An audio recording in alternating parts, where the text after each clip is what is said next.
Good morning class. मैं आपकी Hindi teacher अभिलाषा शर्मा। आज हम पढ़ेंगे टेक्सचुअल का चैप्टर 6। बुक का नाम सूर्य किरण और चैप्टर 6 हमारा है आज कांच की जुबानी, कांच की कहानी, उसकी जुबानी। जुबानी मतलब उसी की आवाज़ में खुद सुनाएगा कांच आपको अपनी कहानी। इसमें जो ग्रामर का पार्ट है वो है उपसर्ग, समानार्थी शब्द, शुद्ध अशुद्ध और क्रिया। समानार्थी शब्द होते हैं पर्यायवाची शब्द। अभी हम अपना जो ये चैप्टर 6 है उसको शुरू करते हैं। देखिए ये एक कहानी के जैसे भी है और इसमें बहुत नॉलेज की बातें भी हैं जिससे आपको बहुत सी चीज़ें पता चलेंगी। दीपा कांच के गिलास में दूध पी रही थी। उसका छोटा भाई करण बिस्तर पर उछल रहा था कि अचानक वह जोर से नीचे कूद पड़ा। दीपा चौंक कर मीन्स अचानक उधर देखने लगी।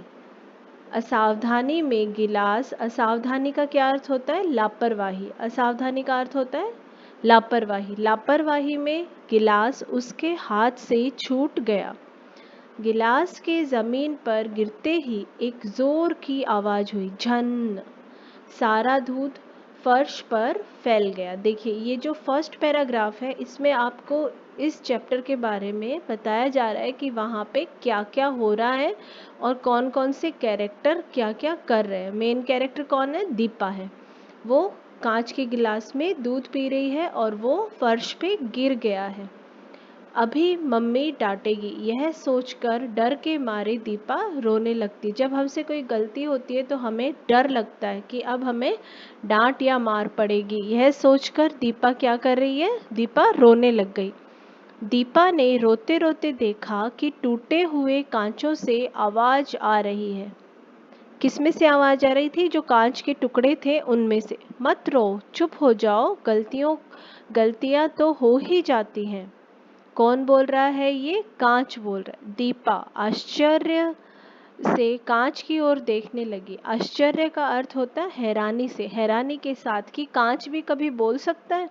इसलिए दीपा ने बहुत आश्चर्य से कांच की ओर देखा।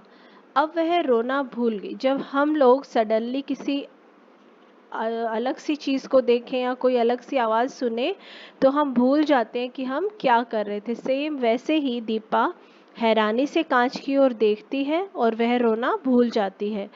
कांच के नज़दीक, नज़दीक का अर्थ होता है पास में। कांच के पास जाकर वह उसकी आवाज़ सुनने की कोशिश करने लगी। उसने धीरे से पूछा, क्या कांच बोल सकता है? किससे पूछा? कांच से। कांच से आवाज आई, क्यों नहीं, बोल तो रहा हूँ, दीपा ने कहा। फिर अपने बारे में कुछ बताओ, कांच ने पूछा। क्या क्या जानना चाहती हो मेरे बारे में, पूछो, दीपा ने कहा। सब कुछ जानना चाहती हूँ तुम्हारे बारे में। तुम कब पैदा हुए, तुम्हारा शरीर किस चीज़ से बना, तुम्हारा उपयोग क्या और कहाँ होता है। यहाँ पे क्या हो रहा है? देखिए ये जो दीपा है उसे बहुत हैरानी हुई कि कांच बोल सकता है। जब उसे पता चला कि यहाँ कांच बोल रहा है तो वो उससे हर चीज़ जानना चाहती है कि कैसे उसकी उत्पत्ति हुई और वो कैसे जन्म हुआ। कांच बोला, मेरे जन्म की कहानी हजारों वर्ष पुरानी है। अच्छा सुनो। एक बार कुछ व्यापारी ऊंटों पर अपना सामान लादे रेगिस्तान में लंबा सफर तय कर रहे थे। रात हो जाने पर आगे बढ़ना उचित न समझकर वे वहीं पे रुक गए। व्यापारियों ने ऊंटों पर से सामान उतारा। कुछ थैलों में नाइट्रोन, नाइट्रोन क्या है? एक गैस होती है ना। ब्रैकेट में देखिए क्या लिखा है? सोडा भरा हुआ था। वह ईंटों की शक्ल में बना था। क्या? नाइट्रोन। नाइट्रोन ईंटों की शक्ल में बना हुआ था। उस समय उसका उपयोग केवल ऊन रंगने के लिए किया जाता था। देखिए यहाँ बताया जा रहा है कि नाइट्रोन का उपयोग यानी यूज उस समय में हजारों साल पहले सिर्फ ऊन को रंगने के लिए किया जाता था। दीपा ने पूछा, फिर क्या हुआ? कांच का टुकड़ा बोल उठा, उस समय तक सभी व्यापारी बहुत थके हो चुके थे, उन्हें भूख भी लगी हुई थी।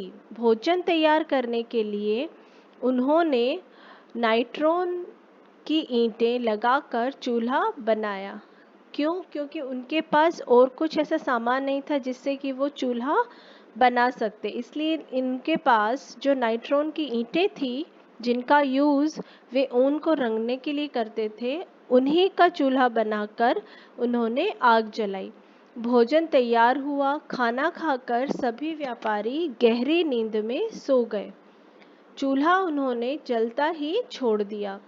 क्या किया व्यापारियों ने कि वो खाना खा के सो गए, लेकिन उन्होंने चूल्हा जलता ही छोड़ दिया। दीपा बीच में ही बोल उठी, उन्होंने आग जलती हुई क्यों छोड़ी? इसीलिए कि कोई जंगली पशु उस ओर न आए। मोस्टली देखिए, आप पुराने मूवीज़ में भी देखते हैं कि जब जंगल में कोई कैंप लगा है या कोई गया है तो वो क्या करते हैं, मोस्टली लकड़ियाँ जलाकर रखते हैं। जब आग जली हुई दिखती है तो जंगली पशु वहाँ नहीं आते। तो सेम वही बात उन्होंने व्यापारियों ने भी किया। कहानी आगे बढ़ाते हुए कांच ने कहा, सुबह व्यापारी आंखें मलते हुए उठे।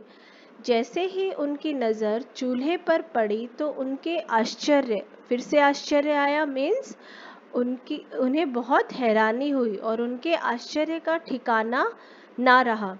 चूल्हे में गोल गोल मोती जैसे दाने जगमगा रहे थे। उन्हें आश्चर्य हुआ कि चूल्हे में ये गोल गोल मोती जैसे क्या जगमगा रहे हैं। उन्होंने तो ऐसा कुछ नहीं रखा था। आग के ताप से, ताप यानी गर्मी, आग की गर्मी से सोडा गल चुका था। गलकर बालू क्या है? जो रेत होती है, मिट्टी, बालू के साथ मिल गया। सोडा और बालू मिल जाने से ही मेरा जन्म हुआ। किसका? कांच का। तो देखिए इसमें क्या समझा आपने? कांच का जन्म किससे हुआ है? सोडा और बालू दोनों के मिलने से, गल कर मिलने से। सोडा जब लिक्विड में हो गया और बालू में मिला तो वो क्या बना? कांच बना। दीपा आश्चर्य और खुशी से बोल उठी, ओह, तो यह है तुम्हारे जन्म की कहानी। अच्छा, जरा यह भी बताओ कि तुम कहाँ पैदा हुए? आज से करीब 5000 वर्ष पूर्व मिस्र में मेरा जन्म हुआ था। कांच ने बताया। कहाँ जन्म हुआ है कांच का? मिस्र में। मिस्र देश का नाम सुना है ना आपने?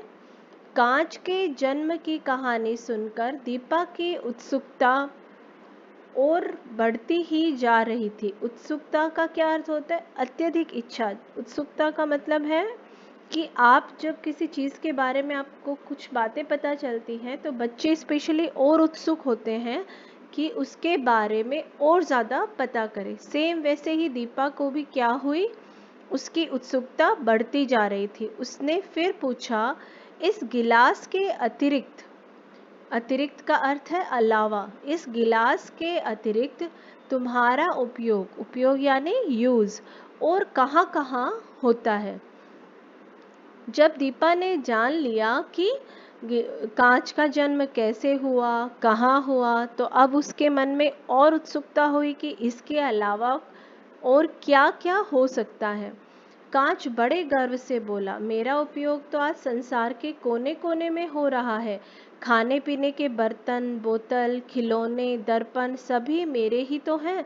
जहाँ तक कि कार, स्कूटर, बस आदि में भी मैं ही लगाया जाता हूँ। आजकल तो मेरा एक विशेष रूप भी है। वो कौन सा? दीपा आश्चर्य से बोली, मेरा वह रूप है बुलेट प्रूफ। बुलेट प्रूफ का क्या अर्थ होता है? आपने सुने ना, बुलेट प्रूफ जैकेट पहनी है हीरो ने, पुलिस ने, है ना? तो वही होती है बुलेट प्रूफ। वो वाला कांच होता है जिससे के ऊपर गोली जब लगती है तो उसका असर नहीं होता। मीन्स वो इंसान सेफ होता है, इसलिए उसको अपन बोलते हैं बुलेट प्रूफ जैकेट पहनना। या किसी की गाड़ी में भी जो मिरर लगता है वो भी बुलेट प्रूफ होता है, जिससे वो सेफ रहते हैं। कांच के नाम से जाना जाता है जो विशिष्ट स्थानों पर ही लगाया जाता है। विशिष्ट का अर्थ क्या है? विशेष। जैसे मैंने आपको बताया ना, वो विशेष स्थानों पे ही बुलेट प्रूफ कांच का यूज होता है। दीपा ने पूछा, आजकल तो बाजार में कांच की बहुत ही सुंदर और आकर्षक, बहुत ही सुंदर और आकर्षक, आकर्षक का क्या अर्थ है? जो आपको अट्रैक्ट करे। आकर्षित करना मीन्स अट्रैक्ट करना, जो आपके मन को बहुत अच्छी और सुंदर लगे। आकर्षक वस्तुएं उपलब्ध हैं। उपलब्ध का अर्थ है प्राप्त हैं। वे कैसे बनती हैं? अब देखिए क्या हो रहा है कि जब जब दीपा को एक प्रश्न का जवाब मिलता जा रहा है, वो और भी सवाल कांच के टुकड़े से करती जा रही है। दर्द से करहाने की आवाज हुए कांच बोला, अरे कुछ ना पूछो, ऐसे रूप धारण करने के लिए मुझे अनेक कष्ट सहने पड़ते हैं। बड़े बड़े कड़ाहों में डालकर मुझे गर्म किया जाता है, जिससे मेरा शरीर जलने लगता है। पिघल जाने पर मेरे अंदर समाये दूषित पदार्थ ऊपर तैरने लगते हैं, जिन्हें निकालकर फेंक दिया जाता है। उसके बाद लोहे की नली द्वारा कड़ाहों से निकालकर लकड़ी के सांचों में डाल दिया जाता है। थोड़ी देर बाद मैं चमचमाते हुए कांच का रूप धारण कर लेता हूँ। कारीगर, धारण करना मीन्स पहनने की क्रिया। कारीगर अपने कौशल, कौशल का क्या अर्थ है? किसी भी काम में निपुण होना, मतलब पूरी तरह वो काम उसे आना, मुझे विभिन्न आकार दे देते हैं।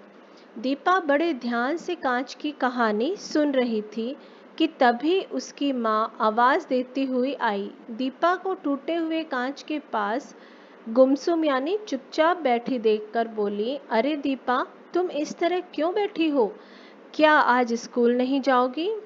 दीपा बोली, माँ, आज तो चमत्कार हो गया। चमत्कार मीन्स, चमत्कार का अर्थ है कमाल ही हो गया। आज मैंने कांच के जन्म की कहानी उसी की जुबानी सुनी। किसने बोला ये सब? दीपा ने अपनी माँ को बताया। तो आप इसमें देखिए, जो लेखक है वो कांच के माध्यम से, जबकि आपको भी पता है, मुझे भी पता है कि कांच कुछ बोल नहीं सकता है, वो एक निर्जीव वस्तु है ना, सजीव नहीं है। लेकिन यहाँ पे क्या दिखाया आपको लेखक ने? उसी की जुबानी कि एक कांच का टुकड़ा आपको अपने बारे में सारी बातें बता रहा है। उसका जन्म कैसे हुआ, उसका जन्म कहाँ हुआ, मतलब उसकी उत्पत्ति कहाँ हुई, उसके बाद उसको ये इतने जो अलग अलग रूप दिए गए, जो भी आपने इस चैप्टर में पढ़े, वो कैसे तैयार होता है। आपको कांच के बारे में जो भी नॉलेज आपको पता होनी चाहिए, वो सारी आपको इस चैप्टर में बताई गई है। Okay, thank you.